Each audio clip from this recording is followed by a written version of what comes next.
Hello, আসসালামু আলাইকুম dears. কেমন আছেন আপনারা সবাই? আলহামদুলিল্লাহ আমরা ভালো আছি। অনেকদিন পর ছাদ বাগানে আসলাম। তো এখন তো মোটামুটি একটু বৃষ্টি হয়, যার জন্য ছাদের গাছপালাগুলো এখন অনেক তাজা, অনেক সুন্দর হয়ে উঠেছে। সেটা আজকে আপনাদেরকে দেখাবো।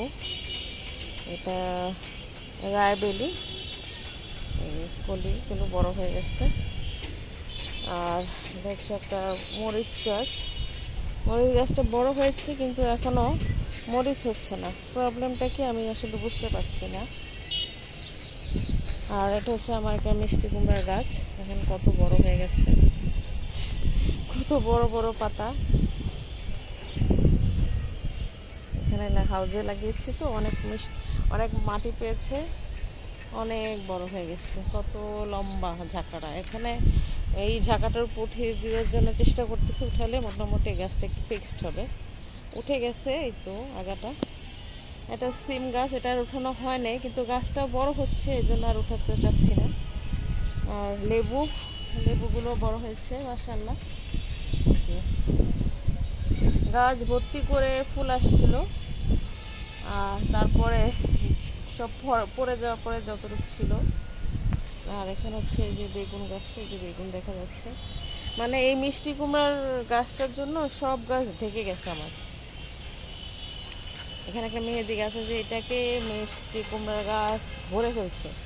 এটা নড়াচড়া করতে পারে না এখন। এখানে এই যে অবস্থা, ফুল মিশা গেছে মাঝখানে, কিন্তু বাড়তে পারতেছে না। হচ্ছে লেবু গাছ আর একটা, ওই যে গোলাপ গাছ, অনেক গোলাপ ধরেছে এবার।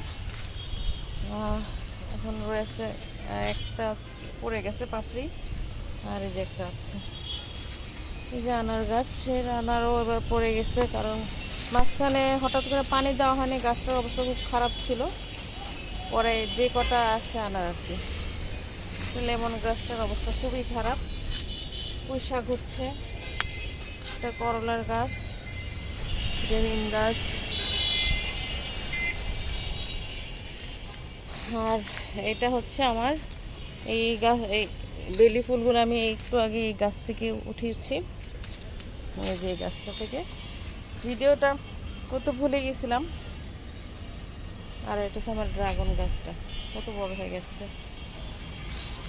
এখানে টমেটো গাছ, এখনো টমেটো হচ্ছে।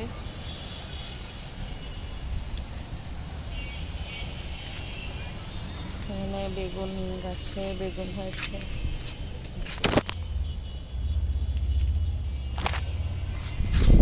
আর এই যে পুদিনা গাছ, সবই মোটামুটি এখন বৃষ্টির কারণে বেড়ে উঠতেছে। তো আজকে এই পর্যন্তই থাক, নাহলে ভিডিওটা বড় হয়ে যাচ্ছে। আপনারা সবাই ভালো থাকবেন, সবাই আমার জন্য দোয়া করবেন, আমিও আপনাদের জন্য দোয়া করব।